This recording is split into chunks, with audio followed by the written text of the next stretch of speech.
People want products and services designed for them, not generic stuff that's good for everybody. It's how you buy. So why isn't it how you sell?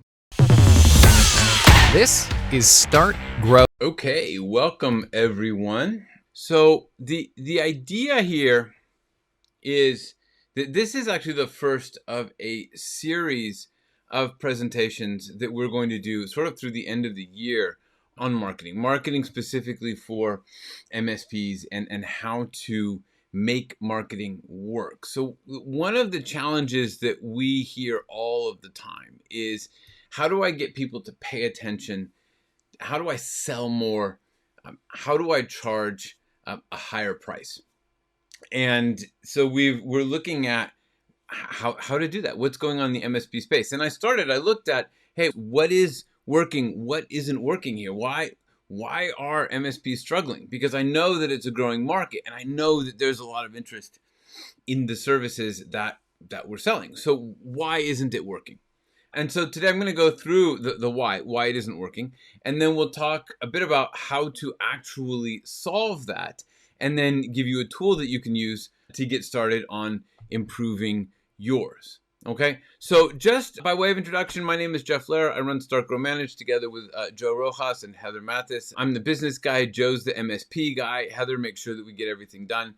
And in terms of marketing, I come from a long history of marketing and making marketing work for companies. I have a long history with marketing, right? And a lot of the stuff on the digital front that we're talking about today comes from our partnership with Digital Marketer, where we have access to the partner program and literally the results of sending billions of emails, spending hundreds of millions of dollars on marketing across thousands, tens of thousands of companies, right? And this is the strategy that Best Self, Dun& Bradstreet, Fusionsoft, Uber, HarperCollins, all of these companies are following these same digital marketing tactics. And what's interesting about it is that it's all actually built on pretty solid marketing facts, or the way that we market. And you'll see my experience also includes work with in more traditional space, like Ford luxury automobiles back when that was a thing, Mercedes. I was part of the group that reinvented diamond marketing for Rio Tinto, and I would put a Rio Tinto logo on there, but a picture of a diamond is always much more popular. And so we used marketing techniques, obviously, to redefine the diamond industry and break the back of De Beers. 20 Mule Team Borax, where we were selling borates, and even some of my work with governments, where I advised Swaziland, now Eswatini, on how to market themselves as a country. I'm also an angel investor, investing in tech companies and helping them grow. And I have also worked with dozens of MSPs over the years. So that's where my analysis of the situation is coming from, across industries and with experience in the MSP space. And so I went out in search of, well, what is working in MSP world, right? What is working? What are we doing? And I found out that very little is working. I realized that, there is a serious drive in the MSP space to be as generic as possible. It's almost like everybody came together and said, well, how can we not stand out? What can we do to be sure that we don't stand out, right? I mean, I went to website after website, and here are sort of the themes that come out of those websites. Let us worry about IT so you don't have to. Yes, I know. IT and it, similar, right? Comes up all the time. It was probably very clever like a million years ago, but really isn't a big deal now. So, managed IT services that align with your vision or deliver on your strategy. Relax and let us handle IT or it, right? There we go again. Technology simplified. Everybody's simplifying technology, or they're doing technology while I run my business. Every once in a while, we get something that's a little bit more refreshing, a little bit focused on the customer, and we get this sort of accounting IT services, right? Still IT services, still getting technology working for you. I'm not sure why I'd necessarily want technology to work for me, by the way. But you'll see also the calls to action are always like, hey, book a call. We'll give you a quote. Let's talk about what you need. Let's do an assessment. It's like very much focused on on let's make a sale, let's make a sale, let's make a sale. Now this one is going to get cut off a little bit, but managed IT services, again, hey, this is just managed IT services and a bunch of computers, because that is super exciting to people who don't like IT, which is everybody that you are selling to. Right? Everybody that you're selling to does not like IT. That is why they are hiring you. And so it's no mystery why prices, the cost of marketing is so high, and the prices are so under pressure. Because at the end of the day, if all else equal, it's the one who spends the most money who wins the customer. So if everybody is exactly the same and everybody is completely generic, then the only one who's going to win the customer is the one who spends the most. And if you think about it, if you've got a lot of products out there, imagine that you're trying to buy a car, right? And you go out there and all the cars are exactly the same. So how are you going to choose which car to buy? The only way you can choose is through price, right? Or some very expensive marketing that got you to the point where you're going to buy that car. So by staying generic, we're forcing ourselves into price competition. And here's the thing, marketing always starts with somebody, right? It always starts with somebody who's unhappy.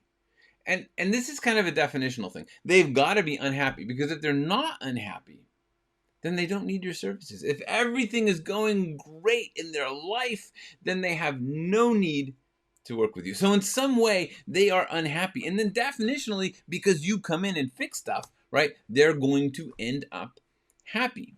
And the place to start is, who are those people? Generic says, hey, it's everybody.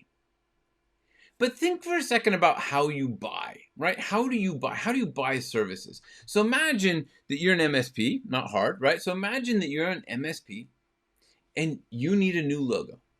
So you're like, hey, I'm an MSP and I need somebody to design a logo. Well, who are you going to hire? You're going to hire the guy who says, I'm a business advisor. I advise everyone. I have lots of experience advising everyone, and I'm good at creating logos. Or do you hire the guy that says, I create logos for MSPs?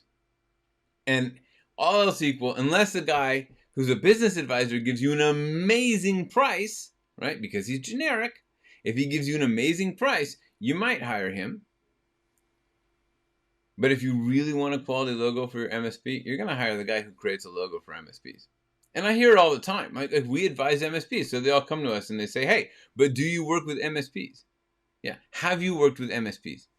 Yeah. Okay. Why does that matter? Because if we're all selling generic, then why aren't we buying generic? So another thing came up. I was, like I said, I do angel investing, and we were investing in a face cream company, or looking at investing. We didn't invest, and I'll tell you why we didn't invest. But we were looking at investing in this company, and they said, hey, our target market is everybody. Our cream is so good that we're going to sell it to everybody with a face. Now the problem is that people don't identify as people with faces. They identify as individuals. Something like this guy, right? So this guy is not somebody with a face. He has a pretty distinct identity. He does have beautiful skin, though, right? I think that's part of the advantage of AI, is you can get really, really nice skin in your pictures. But anyway, beautiful skin, but kind of a rough and tough guy, right? He's got all the tough tattoos and everything. Definitely on that testosterone, in that testosterone space. So if you look at that, right? Now, which of these two products do you think he's going to buy?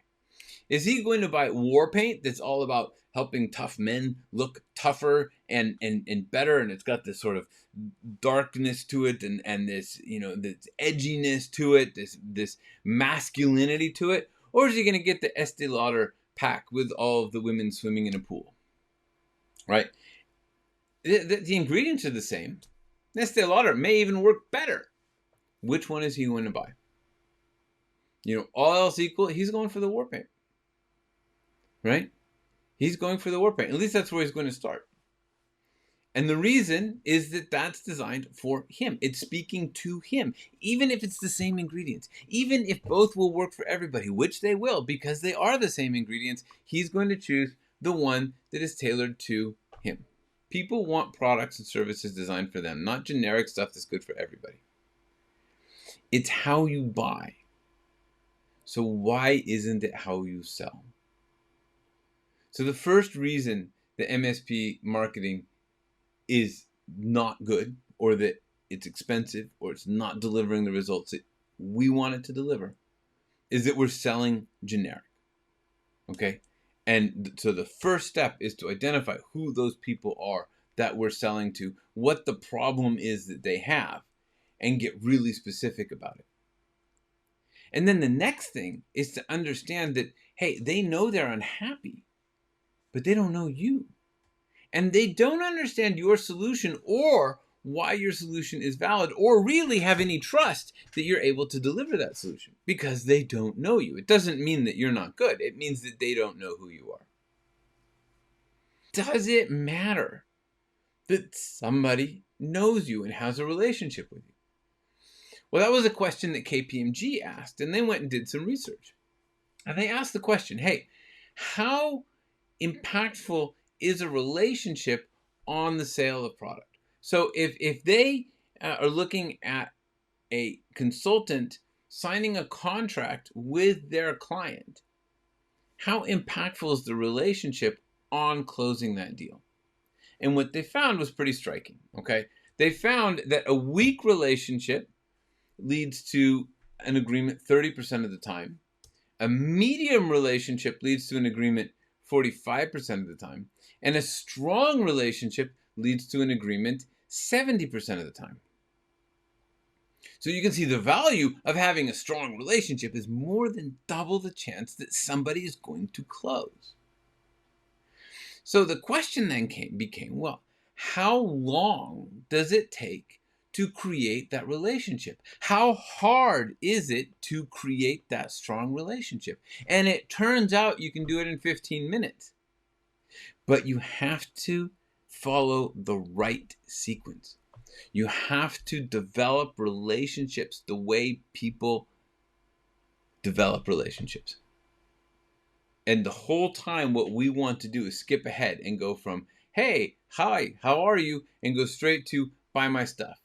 And that doesn't work. It never, well, I'm not going to say it never works. It's like dating, right? You go into a bar and you say to somebody, hey, do you want to marry me? And, realistically, we're not talking about getting married, right? You want to come home with me, right? That's what we do in the bar. So most people are going to say no. Every once in a while, after 100 asks, you might find somebody who says yes. But it's not the way we develop relationships to go from hello, how are you to jumping in bed. And it's not the way we develop relationships to go from hello, how are you? Yes, I want to buy your product. So what's the process we need to follow? Well, fortunately, that is pretty well defined. So the process starts with the idea of we have these people, they don't know you exist, and they have to become aware of you.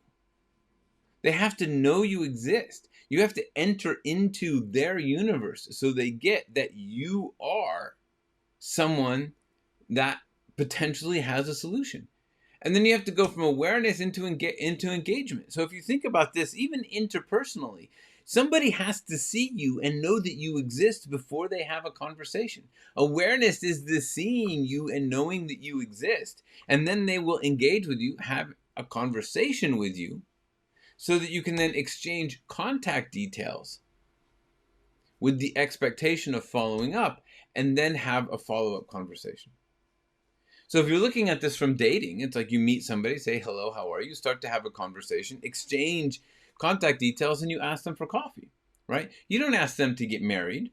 You ask them for coffee.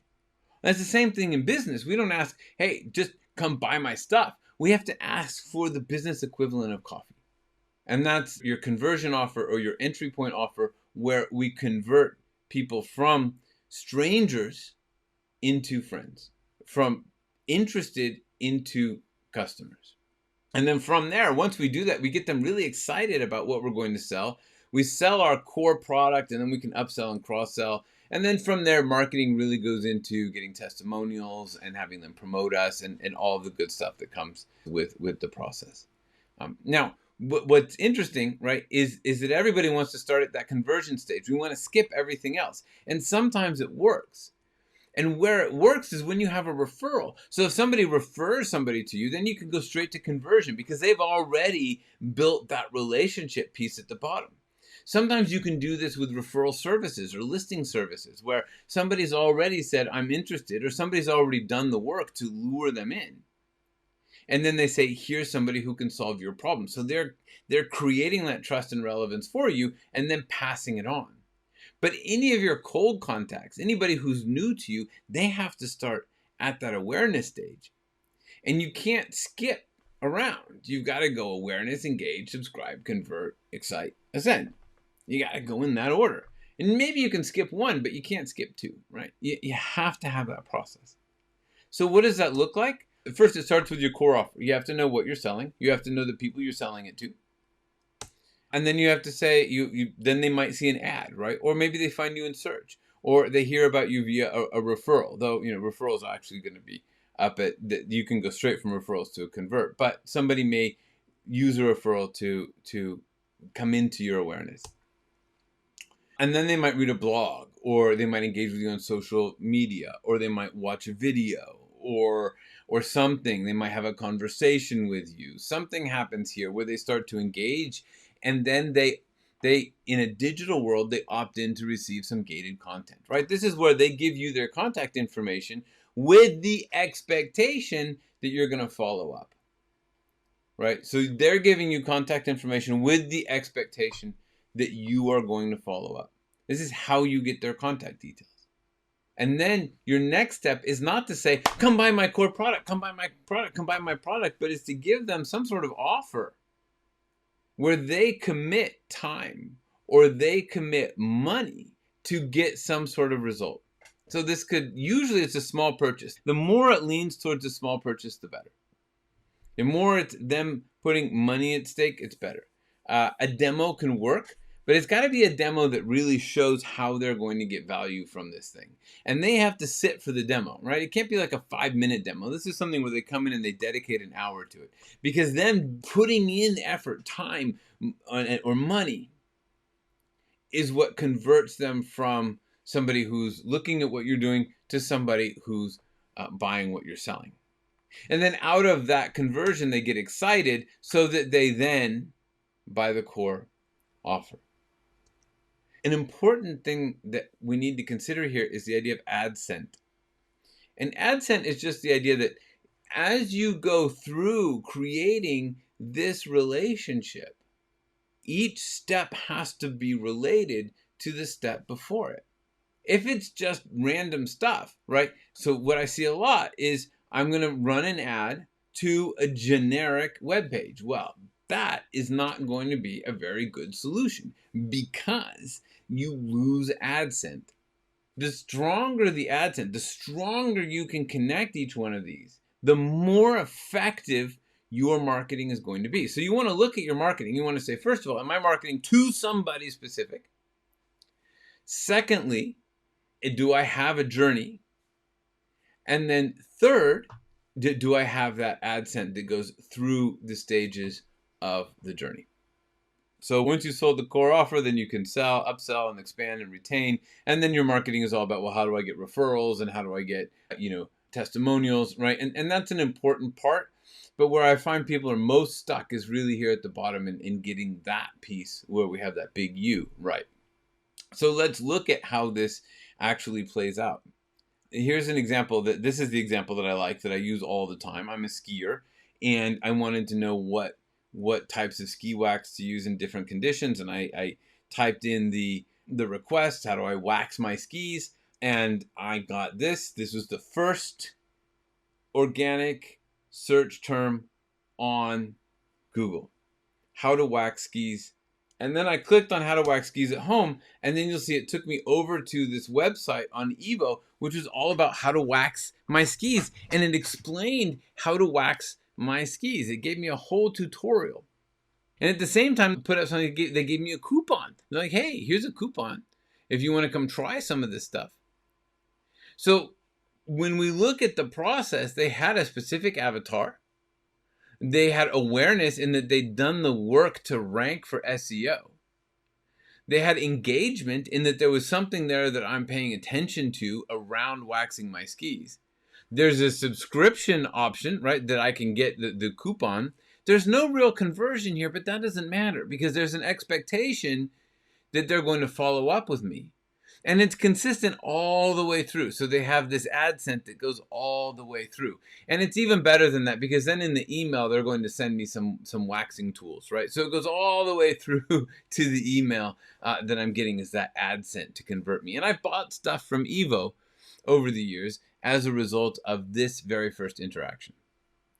So now let's look at a tech example, right? An IT example. So here's one that's actually not bad. This is support and integration. So I put in Google, I said IT support. I'm looking for IT support. And this company, they had IT support and integrations, IT services for small business. Now, I clicked on that and it took me through to their page, which was very specific, right? Very specific around what I need to do, very clear. And it had some clear AdSense, right? Because it said IT support, IT services for small businesses. And then this is small, medium business managed IT services. So there's some connection there. I see a small service guy. I know what I do to get started. So that's actually pretty good from an AdSense perspective. Now, what's missing here is there's no specific avatar. There's no engagement, right? It's just sell, sell, sell the whole time. There's nothing engaging me here. There's no option for me to subscribe or to find out more and give them my contact details. It's just, get information about services. And so as a result, there's no real conversion. Or another way to say it is it's going just straight for conversion, right? It's just saying, hey, let's do this thing. And I gave it an X in conversion because I don't see a clear offer other than let us tell you what you need so that we can sell our stuff. There's no offer, an interim offer for me to buy, right? And there's no way for me to subscribe so that they can follow up with me later, which is crucially important because only about 3% of the people that you run into digitally or otherwise are ready to buy. But 60% will buy at some point. So that's a lot of money you're leaving on the table by not being able to follow up with people. All right, so if we look at another place, right? So we have this concept. So this is one where I put in IT support for my business. And I wanted you to see the search term because you see it's like IT support for my business. And then they say enhance IT service delivery. So right there, they've paid money for IT support for my business. And the title is not aligning very well with what I search for. Even though you do know, like you have a really good idea as to what people are searching for. And you can get very specific.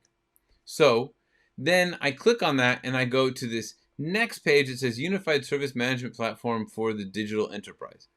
So I've gone from IT for my business to Unified Service Management Platform for the Digital Enterprise that I have no idea what that is, right? And I've completely lost the AdSense from my search through to the result. And when we evaluate this, right, we look at it and say, well, they've got awareness and now they have a conversion offer because they're like, try this thing. You can try it now, which is a good way to convert somebody. Like it's a free trial. But the problem is I don't know what it is and I don't know if it's for me. So there's no specific avatar. There's no engagement.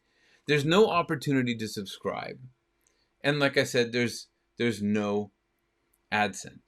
So this little discovery, right, looking at best practices in marketing, looking at what's happening in the MSP space, leads me to sort of three key conclusions. One, don't be generic, right? You don't want to be generic. You want to be specific. Second, define the journey to build a relationship. If you don't have a journey, you can't build a relationship. And then third, don't lose the AdSense, right? Have each stage be consistent with the stage before it. Okay, those are the three things that you need to take away from this. And then and when you do that, you're going to find that your marketing is going to be a lot less expensive. You won't be in so much price competition, and the whole process is going to be a bit more efficient.